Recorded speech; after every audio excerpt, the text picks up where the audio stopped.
أعوذ بالله من الشيطان الرجيم بسم الله الرحمن الرحيم يسألونك عن الساعة أيان مرساها. Bangun semua, bangun. Ayo, yang mungkin nyalain kameranya, yo kita ngobrol. Yang mungkin, kalau yang lagi apa dan tidak mungkin nyalain ya nggak apa-apa. Tapi yang mungkin ada dinyalain, yo. Ini bahasan kita sebelum besok libur ini, sebelum besok libur. Ini bahasanya penting, harus melek, nggak boleh sambil ngeleyek hari ini. Ayo, dinyalain kameranya bagi yang mungkin memastikan bahwa semuanya dengar, ya. Oke. Nah, minimal hari inilah kita nyalain mikrofonnya biar tahu nih. Oke. Tapi bagi yang nggak mungkin ya nggak apa-apa. Mungkin bagi yang sambil masak, bagi apa ya. Tapi kalau yang mungkin dinyalain mikrofonnya, kameranya. Gini. Ini cerita ini ya tentang Lagi pertanyaan kapan hari kiamat itu. Jadi nggak mungkin. Jadi di sini diterangkan ya, ada pertanyaan kapan hari kiamat datang. Jadi ada dua peristiwa ini, ada dua peristiwa. Peristiwa pertama, waktu itu Nabi Muhammad SAW sedang duduk-duduk dengan Abu Bakar, dengan Umar gitu ya. Sedang duduk-duduk, ujuk-ujuk ada seorang datang. Ada seorang datang, orang ganteng pokoknya yang di sini nggak ada yang kayak gitu. Ganteng. Meski yang ngaku ganteng itu enggak lah, enggak gitu. Ini ganteng beneran ini Pak Jo. Jangan main-main.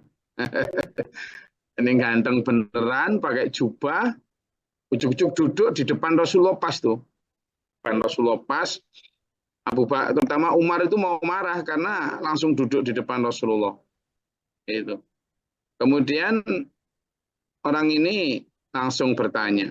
Ya, dia langsung di depan Rasulullah. Dia memang ini langsung dia bertanya sambil duduk pakaian putih.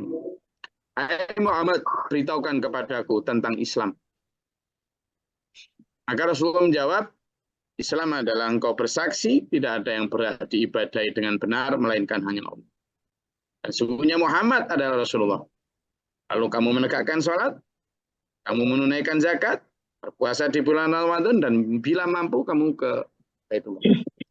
Nah, orang itu berkata, engkau benar Muhammad. Sekarang pertanyaan kedua. Gitu. Sekarang pertanyaan kedua. Apa iman itu? Beritahu kepadaku apa yang dimaksud iman. Lalu Nabi menjawab, iman adalah engkau beriman kepada Allah, malaikatnya, kitab-kitabnya, para rasulnya, hari akhir, dan beriman pula kepada takdir Allah yang buruk maupun yang baik. Orang itu bilang lagi, engkau benar. Nah, para sahabat mulai berdoa, gimana ini orang ini? Dia bertanya kok dia membenarkan, kayak nguji gitu. Tapi Rasulullah memberi kode biar tenang. Lalu dia bertanya lagi, apa yang dimaksud dengan ihsan? Nah, Nabi SAW menjawab, hendaklah engkau beribadah kepada Allah, seakan-akan engkau melihatnya. Gitu. Jadi engkau, dijawab Rasulullah, kalaupun engkau tidak melihatnya, sungguhnya dia Allah melihat. Lalu, engkau benar. Sekarang terakhir nih. Beritahukan kepadaku, kapan terjadi kiamat? Nah, kan tadi sudah bisa menjawab, Islam menjawab, iman menjawab, ihsan menjawab. Nah, Rasulullah menjawab ketika ditanya kapan terjadi kiamat. Rasulullah bukan orang yang sok tahu ya. Kalau memang nggak tahu ya bilang nggak tahu gitu. Maka Nabi SAW yang ditanya tidaklah lebih tahu daripada yang bertanya. Rasul jujur menjawab tidak tahu. Lalu lelaki itu kemudian meminta Nabi, ya sudah kalau gitu jelaskan saja tentang tanda-tanda kiamat. Gitu. Tanda-tandanya saja. Gitu. Maka Rasul membeberkan beberapa hal. Jika seorang budak wanita telah melahirkan tuannya. Jika engkau melihat orang yang bertelanjang kaki tanpa memakai baju. Serta pengembala kambing yang berlomba mendirikan bangunan yang megah. Apa yang dimaksud itu? Lalu orang itu langsung pergi. Karena apa? Jawaban Rasulullah benar. Lalu ditanya, wahai Umar, Rasulullah bertanya ini, orang itu udah pergi itu. Kamu tahu siapa yang tadi? Kata Umar, Allah dan Rasulnya yang lebih tahu. Wallahu wa rasuluhu alam. Nabi SAW jawab, dialah Jibril yang mengajarkan kalian tadi tentang Islam, tentang iman, tentang ihsan, tentang hari kiamat. Jadi Rasulullah sendiri tidak tahu. Maka ketika di sini dalam yas'alunaka 'anis saati ayyana mursaha, qul katakanlah Muhammad, innama ilmuha 'inda rabbi, la yujalliha liwaqtiha illa huwa. Tidak ada yang bisa menerangkan kecuali Allah sendiri. Engkau pun tidak tahu Muhammad, karena pengetahuan tentang itu hanya ada di sisi Allah. Itulah. Tapi meskipun Rasulullah tidak diberitahu dan tidak tahu tentang kapan kiamat, tapi Rasulullah diberitahu clue, ya, clue atau tanda atau simptom petunjuk tentang kapan kira-kira kiamat datang. Bagaimana gejalanya? Tadi satu di antaranya yang disampaikan Rasulullah tadi. Jika seorang budak wanita telah melahirkan tuannya. Ini banyak penafsirannya. Tanda-tanda kiamat itu rata-rata bentuknya simbol, bukan sesuatu yang apa adanya. Misalnya, budak wanita telah melahirkan tuannya. Ini banyak ditafsirkan. Satu ya memang budak-budak yang atau pembantu yang kemudian bersetubuh dengan tuannya dan melahirkan anak yang nanti jadi tuannya. Atau ada yang menafsirkan di mana ibu-ibu sudah tidak lagi dihormati oleh anak-anaknya sehingga anaknya sok merintah, sok menjadi tuan bagi ibu-ibunya. Orang tua ini. Lalu bertelanjang kaki tanpa miskin.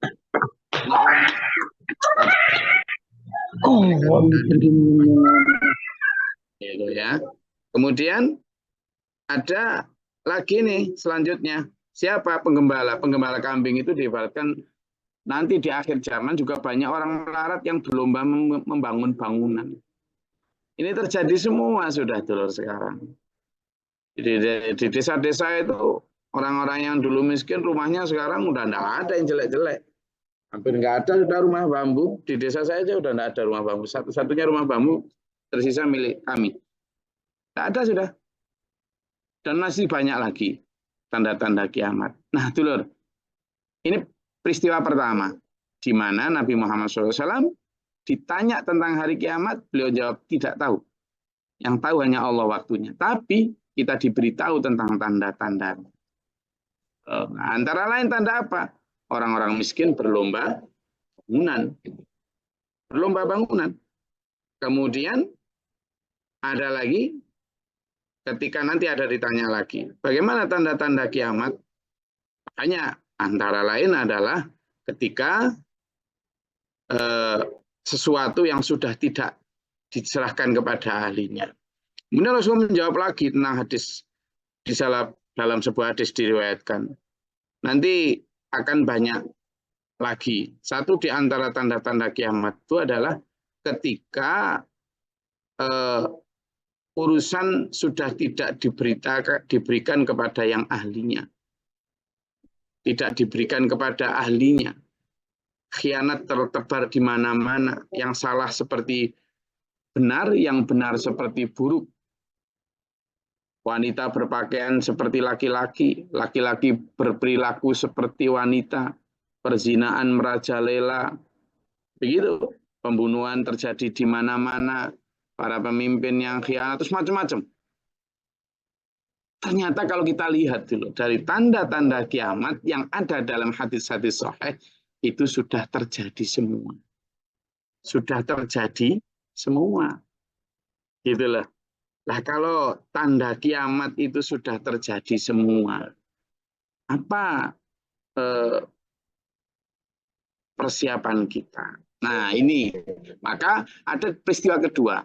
Orang bertanya tentang hari kiamat. Jadi waktu itu Rasulullah itu sedang berkhutbah. Tapi dulu itu ada yang namanya satu kelompok suku, namanya suku Arab Badui, Ajamiyun, Arabiyun atau Ajamiyun. Mereka ini orang-orang yang Arab tapi Arab dusun ya. Jadi mereka berasal dari dusun gitu. Sehingga tata keramanya itu kurang. Tapi dengan tata kerama yang kurang mereka punya kelebihan, kejujuran. Nah, suatu saat ketika Rasulullah itu khutbah, ketika memberikan tausiah begitu, lalu di tengah-tengah itu ada interupsi. Interupsi, benar-benar interupsi itu. Ya Rasul, kan Rasul menerangkan tentang kiamat. Ya Rasul, ya kapan sih terjadi kiamat itu? Kapan terjadi kiamat itu? Lah Rasulullah nggak kelihatan siapa tadi yang tanya tadi. Para sahabat juga lagi nyari-nyari. Siapa tadi yang tanya? Saya ya Rasul. Berdiri itu orang Arab Badui itu. Kemudian ditanya, loh kamu kok tanya kiamat, kok ngedek? Tahu ngedek ya? Ngedek itu kok kayak pengen banget loh tahu tentang kiamat. Kenapa? Ada apa? Ya enggak apa-apa, saya pengen tahu aja ya Rasul. Terus dijawab, Rasul tidak menjawab kapan waktunya, tapi Rasul justru menjawabnya dengan diplomatis mengatakan, oke, kamu tanya kapan kiamat. Apa sih sebenarnya persiapanmu tentang kiamat? Gitu. Kok kayaknya apa? Ngedek banget, sudah siap banget akan menghadapi kiamat. Apa persiapanmu tentang kiamat? Apa jawab dia? Jawab dia mengatakan, oh tidak banyak ya Rasul yang kupersiapkan untuk kiamat. Aku juga tidak berani mengandalkan atau membanggakan sholatku. Aku sholat. Aku juga tidak berani membanggakan puasaku. Karena aku juga puasa rukun Islam sudah. Tapi aku tidak berani membanggakan itu ya Rasul. Untuk persiapanku menghadapi kiamat. Lalu apa persiapanmu menghadapi kiamat? Jawab dia, aku mencintaimu ya Rasul. Aku mencintaimu, mencintai Allah dan mencintaimu. Aku tidak berani ngomong tentang puasaku, sholatku, tidak berani. Karena aku tidak tahu apakah itu cukup atau tidak. Tapi, ya Rasul, aku mencintai Allah dan Rasulnya. Gitu. Nah, lalu dijawab sama Rasulullah. Ada dua versi kalimat ya. Ada yang menyatakan Rasulullah bersabda, anta ma'aman ahbabta. Anta ma'aman ahbabta gitu. Jadi anta itu engkau akan bersama man orang ahbabta yang kau cintai. Itu diriwayatkan dalam hadis Bukhari, hadis nomor 6171 dan hadis riwayat Muslim, hadis nomor 2639. Ada juga yang meriwayatkan kalimatnya yujma'ul mar'u ma'aman ahabba. Yujma'u akan dikumpulkan almar'u seseorang itu bersama man ahabba orang yang dicintai atau yang mencintai. Yang dicintai. Nah, jawaban ini, dulur, akhirnya disambut gembira sama para sahabat. Nah, kalimat cinta ini, bagaimana orang mencintai? Kan dia gembira, kenapa? Oh, berarti nanti aku bersama dengan Rasulullah. Bersama dengan Rasulullah. Nah, cuma ini tadi yang makanya sampean melek tadi. Kalau kiamat itu nanti kita akan dibersamakan dengan orang yang kita cintai. Persoalannya, pertanyaannya, gimana mencintai Rasulullah itu? Nah, ada hadis lagi. Hadis lagi itu begini. Dia berkata, ya Rasulullah, aku mencintaimu. Suatu saat berbeda peristiwa ini.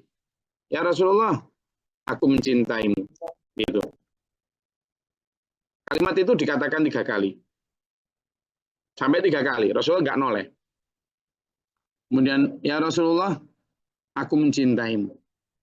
Sampai 3 kali bertanya. Kemudian Rasulullah baru noleh yang ketiga itu. Kemudian apa jawab Rasulullah? Kamu cobalah. Karena apa? Bersiaplah kamu. Jika engkau benar-benar tulus dengan ucapanmu, bersiaplah menghadapi kefakiran atau kemiskinan yang akan menerjangmu dari segala arah. Karena kemiskinan atau kefakiran akan datang dengan cepat kepada orang-orang yang benar mencintaiku, sebagaimana air terjun dari atas ke dalam jurang. Alah, alah, alah, alah. Itu jawaban Rasulullah ketika ada orang bilang akan mencintai Rasulullah. Ayo, masih berani mencintai Rasulullah. Padahal itu adalah bekal untuk hari kiamat. Loh iya, bekal untuk hari kiamat. Nah, Dulur, kalau kemudian Rasul ternyata, kenapa kok kemudian begitu? Ya memang faktanya begitu, Abu Bakar, Umar, Utsman, Ali, benar-benar habis hartanya. Kenapa? Karena begitu mencintai Rasulullah, maka akan dihadapkan pada pilihan untuk mengikuti total apa yang diinginkan dan direncanakan, diprogramkan Rasulullah. Apa coba diprogram Rasulullah? Hari-harinya ya berjuang untuk umat. Hari-harinya menolong umat, baik dunia maupun akhiratnya. Nah itu sudah. Nah kita bicara kiamat biasanya sudah dibahas tuh tentang hari kiamat itu bagaimana dan lain sebagainya. Maka ayat ini, kembali ke ayat ini, apa yang dimaksud dengan miskin tadi bukan kemudian sampean diajak miskin, tapi sampean diajak untuk berani benar-benar ketika mencintai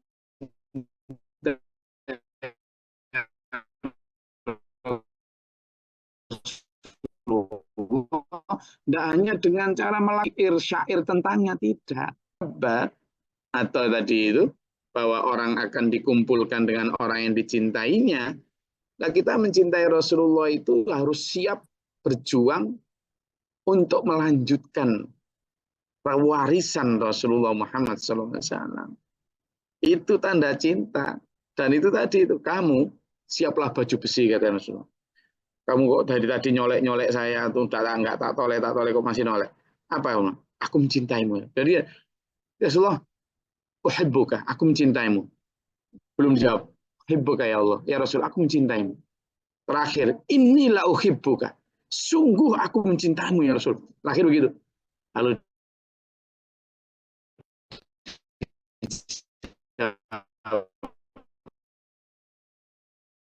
Rasulullah, oke, benar kamu mencintai. Mental, fisik, jiwa, raga. Kenapa? Karena biasanya orang yang mencintai itu akan didatangi kefakiran lebih cepat sebagaimana datangnya air terjun dari atas ke jurang. Ini mantap ini. Nggak ada yang suka 180 kamera ini. Hey, jadi itu hadis. Nggak ada yang suka ini. Besok nggak ngaji. Ngaji ya? Oke, hebat itu. Jadi arahnya ke sana runutannya itu loh. Maksudnya kemiskinan apa? Saman bukan kok diajak miskin, tapi siap-siap kamu. Karena kalau orang yang sudah mencintaiku, itu biasanya kemudian dalam hatinya rela berjuang untuk agama, berjuang dengan harta, tenaga, pikiran, udah nggak mikirin dia kepingin beli helikopter, pengen traktor, dan enggak dia. Dia akan menyublimasi, menyatu dalam pikiran dan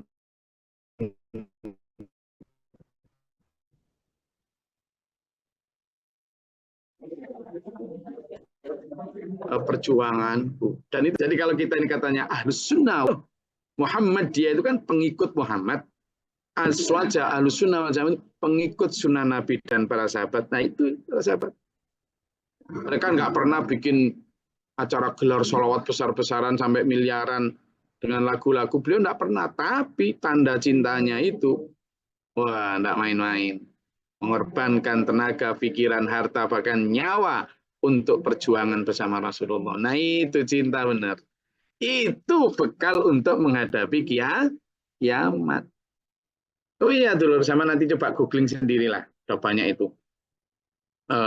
Apa sih tanda kiamat? Nanti lah sudah muncul semua di hari sekarang. Artinya berarti sudah dekat.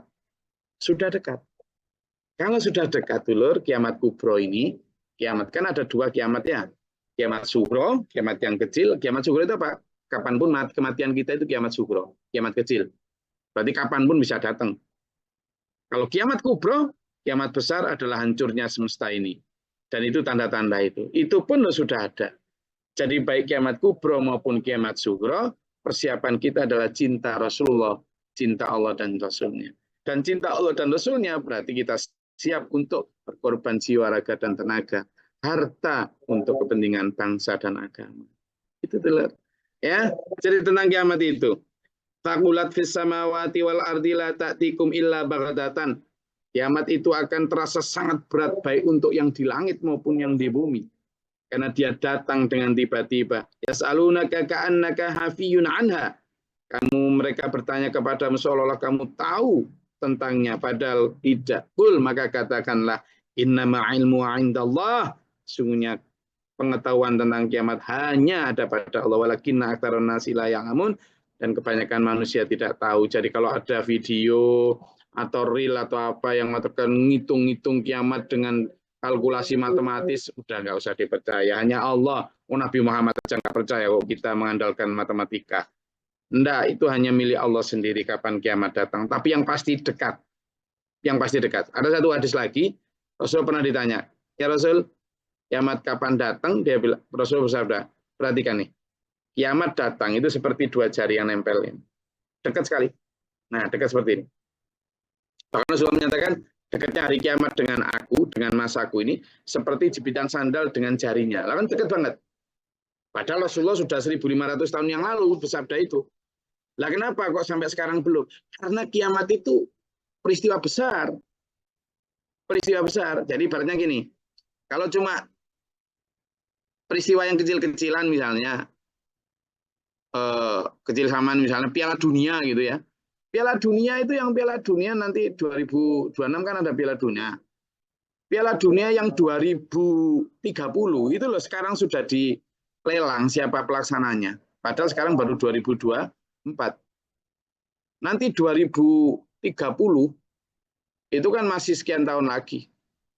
Itu sudah dilelang. 2034 itu loh sudah ada siapa pelaksananya. Nah, padahal masih jauh karena dianggap peristiwa besar. Jadi 5, 6 tahun, 7 tahun itu sudah dianggap dekat. Apalagi sekarang misalnya nanti yang 2026 sekarang sudah siap semua karena besar.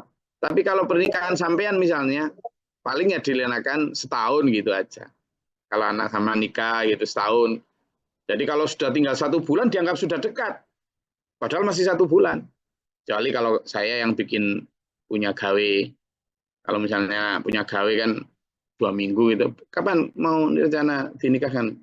Ya udah 2 minggu ya. Oh ya udah adain gitu. Kan nggak repot-repot. Nah, tapi kalau misalnya semakin kecil, rencananya misalnya mau healing, refresh. Ayo ngerujak ayo. Ya rujak nanti sore, sekarang baru direncanakan karena peristiwanya makin kecil.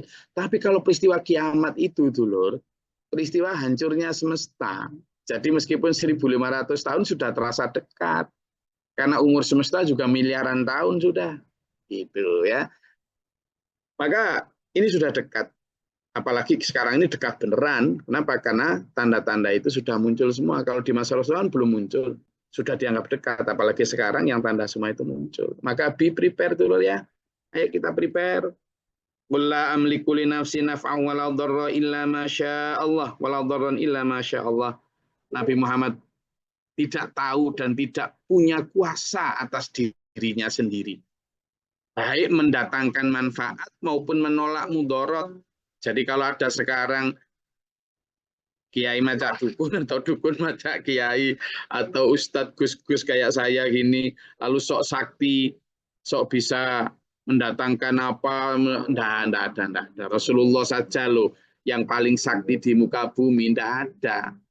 Jadi sampean jangan bikin syair-syair atau syair lelaguan atau puisi atau apapun yang kemudian malah melebih-lebihkan kuasa Rasulullah. Jangan loh ya, enggak boleh itu.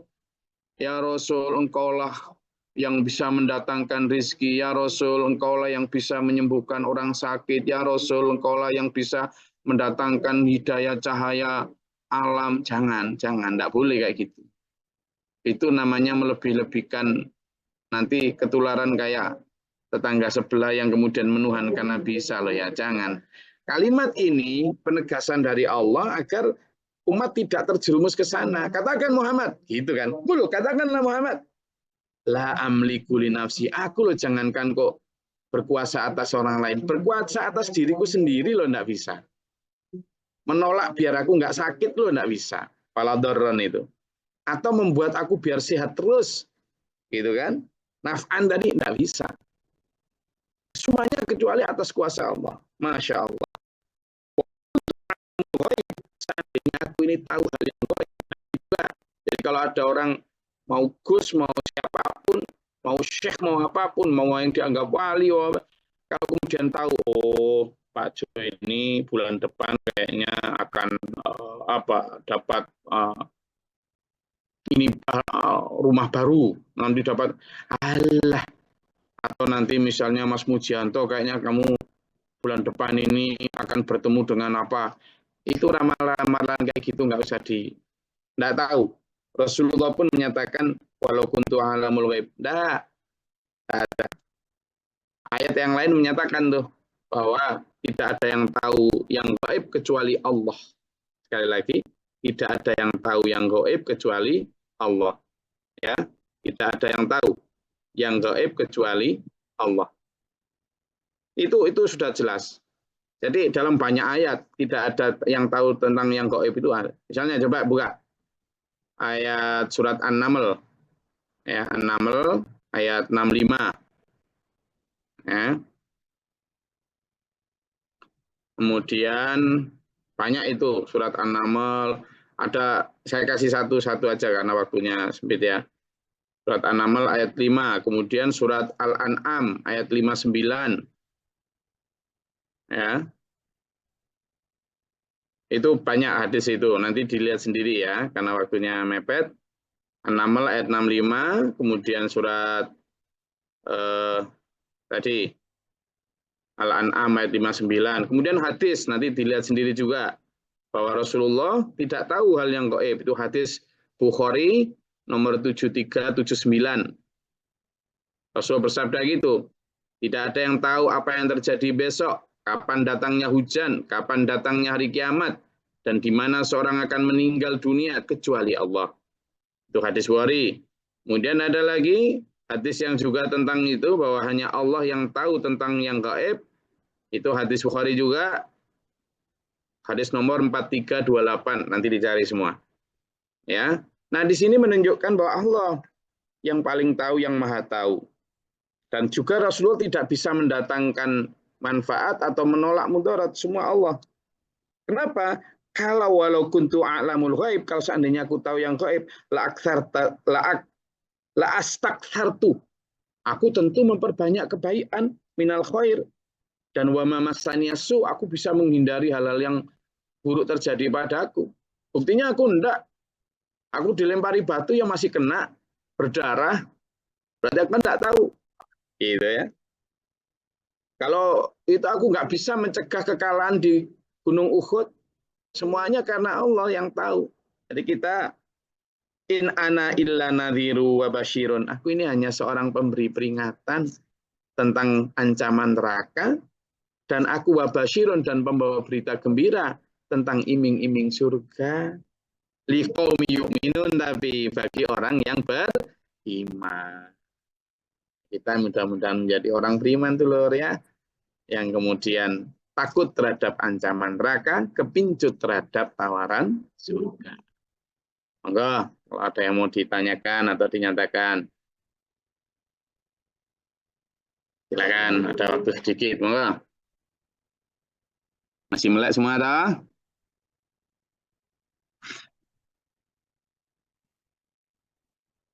Ada?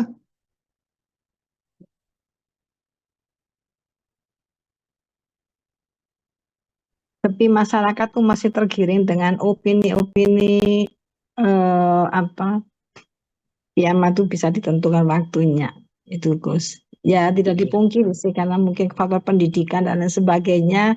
Jadi karena saya sendiri pernah mendengar langsung dari teman sendiri mempersiapkan diri menjelang kiamat tuh sampai mau ke masjid apa. Jadi saya ketawa juga gitu. Dan itu bukan ya itu Ya. memang terjadi gitu. Itu memang terjadi. Jadi opini itu yang masih melekat pada diri seseorang.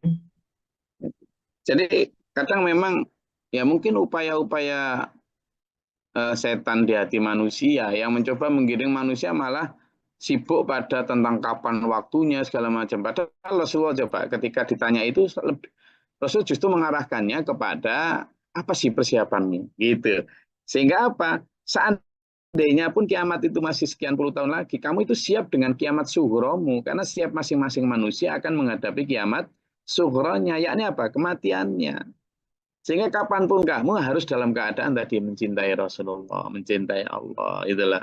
Kemarin sudah kita bahas ya, bahwa dalam surat Al-Baqarah ayat 165, orang-orang yang mencintai hal-hal lain daripada Allah sama atau bahkan lebih banyak mencintai lain-lain. Tapi orang beriman, walladzina asyaddu hubbalillah. Orang beriman lebih mencintai Allah dan Rasulnya tentu. Kenapa? Karena surat At-Taubah ayat 24 kemarin kita juga sudah bahas, ciri orang yang menunggu siksa hidupnya adalah orang yang lebih mencintai rumahnya, suami anaknya, suaminya, anaknya, istrinya, kerabatnya, harta yang dikumpulkannya, rumah yang ditinggalinya, perdagangan yang dikhawatirkan kerugiannya, itu kalau lebih dicintai daripada Allah, Rasul dan jihad, nah, kata gitu ya. Habba ilaikum minallahi wa rasuli wa jihadin fisabilih, maka itu. Maka gimana cara menafsirkan? Kita mempersiapkan kiamat bukan mempersoalkan kapan dia datangnya, tapi bagaimana kita mempersiapkan kapanpun itu datang, kita sudah dalam kondisi orang yang tadi itu. Yujma'ul mar'u ma'aman ahabba. Engkau akan dikumpulkan dengan orang yang kamu cintai. Atau tadi itu.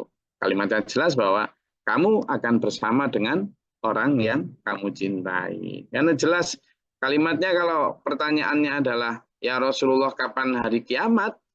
Gitu. Lalu kemudian orang Badui tadi dijawab oleh Rasulullah bahwa kamu akan anta ma'aman ahbabta, engkau akan disamakan dengan orang yang dicintai. Siapa yang kita cintai? Nah, ini anak-anak muda ini, ibu-ibu, bapak-bapak sekalian. Biasanya mereka lebih mencintai artis-artis papa-papa, opa-opa Korea, atau mencintai artis bola yang hidupnya sebenarnya berzina, tapi dia ya idola-idola yang mereka tidak tahu perilakunya, dicintai, ditempel-tempel fotonya, hati-hati loh. Disamakan, dibarengkan dengan mereka di akhirat gimana coba? Kenapa? Karena anak-anak muda sekarang itu idola bukan hanya menyenangi kayak kita dulu ya. Misalnya senang sama artis siapa gitu. Kita hanya dengar lagunya sekilas itu, nggak sampai mengidolakan mereka itu enggak. Ini sekarang mereka sampai niru cara pakaiannya, niru cara ngomongnya. Ah enggak lah, gue kayak gini. Alah, jijik saya. Nah, ini kan nanti khawatirnya nanti dibersamakan itu. Sama orang-orang itu. Lah gimana coba nasibnya kalau bersama dengan idola yang kagak jelas kayak gitu. Ya kan? Mending idolakan siapa di sini? Siapa yang agak jelas? Kan gitu. Rasulullah dong yang diidolakan. Terus Iya, yang diidolakan Rasulullah, yang ditiru sekarang ini loh, biar untuk nandingi para artis itu loh. Kan kita nggak bisa lihat Rasulullah. iya iya. Gitu loh. Jadi memang sekarang harus ada satu. Pak Gus. Makan tomat aja Gus. Jadi sekarang harus ada Sorry Pak satu Bayu. sosok yang kita memang bagaimana kita mengidolakan Rasulullah itu dalam kekinian. Kalau saya ditanya misalnya, idolamu siapa? Saya tetap Rasulullah sebagai patron utama saya. Nah, di kekinian saya punya seorang ayah, seorang abi yang dulu memang buat saya bisa saya tiru bagaimana kita mengimplementasikan ajaran Rasulullah dalam kekinian. Oh, mungkin dulu Rasulullah seperti ini ya, mengamalkan ajaran kesederhanaan, mengamalkan ajaran wirai, mengamalkan ajaran oh gini ya. Saya punya idola saya, my patron model itu adalah abi saya, Bapak Guru Mokhtar, karena saya tahu betul perilakunya. Itu. Nah, anak-anak muda sekarang itu tidak tahu, artis-artis yang diidolakan itu nanti gimana. Lah kalau kemudian digabungkan sama mereka kan repot. Nah itu yang harus kita pakai bersama itu. Maka katanya wa basyiril liqaumi yu'minun tadi itu, dan basyiron sebagai pembawa berita gembira. Makanya saya selalu di sini ya, saya hanya memberi ayat dulur, basyiron, Pak Kajak sama niming-niming tentang akhirat. Bagaimana Allah menawarkan kita tentang surga maupun bagaimana Allah beri ancaman tentang neraka. Ya sekedar pemberi peringatan dan pembawa kabar gembira. Oke. Ya Mas Rahman, waktunya sempit, silakan. Mungkin sini saya Rahman mau ini ya Gus ya, izin buat memberikan pernyataan ya Gus. Kalau nggak salah itu Rahman juga lupa suratnya apa yang ada kaum yang protes kenapa kok Nabi itu nggak diturunkan dari golongan malaikat itu. Itu mungkin buat probabilitas kita meniru amalan-amalan Nabi itu bisa nggak Gus? Kayak misal Nabi juga bilang kan ana basyarum mislukum gitu, kayak aku sama seperti kalian gitu. Jadi kayak memang bisa untuk ditiru gitu. Mungkin kalau beda lagi kalau misalnya memang para nabi atau para utusan Allah itu dikirimkannya lewat dari makhluk lain itu kayak seperti malaikat yang punya kelebihan dan segala macam.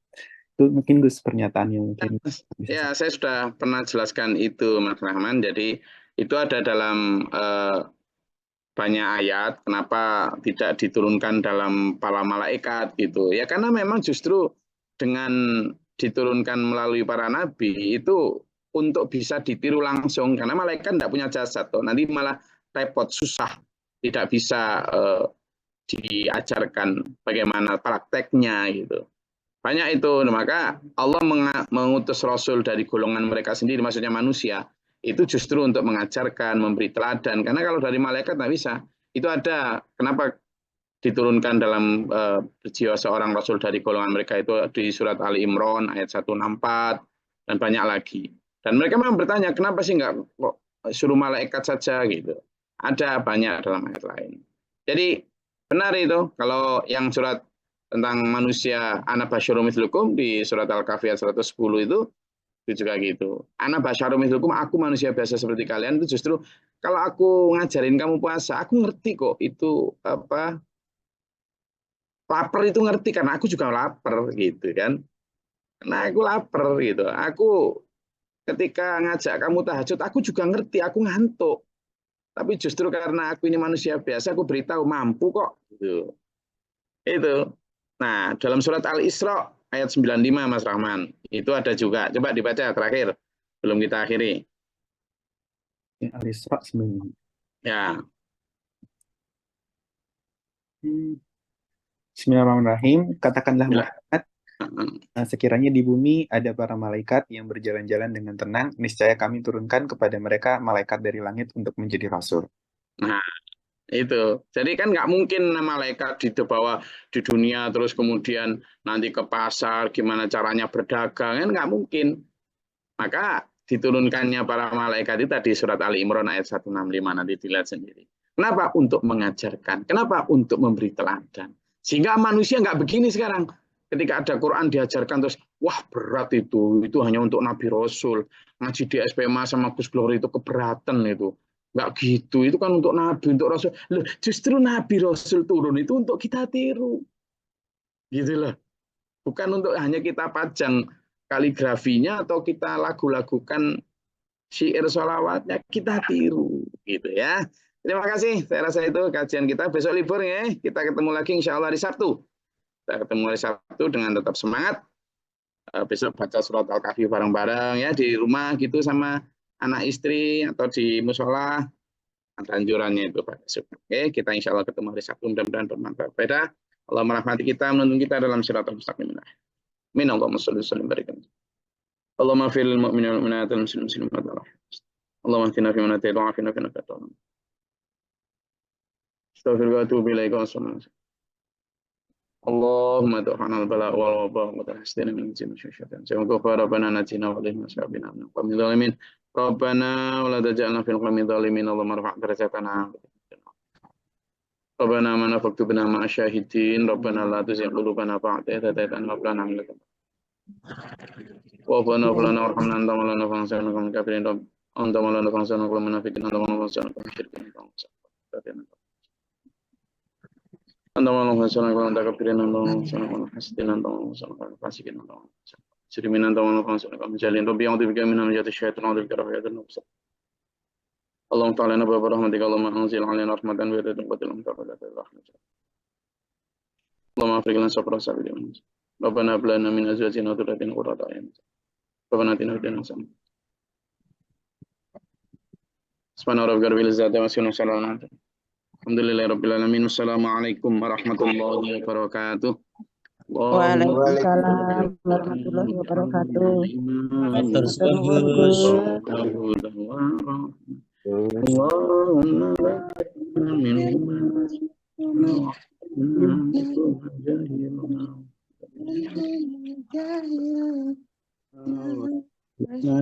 ya Rabbal ya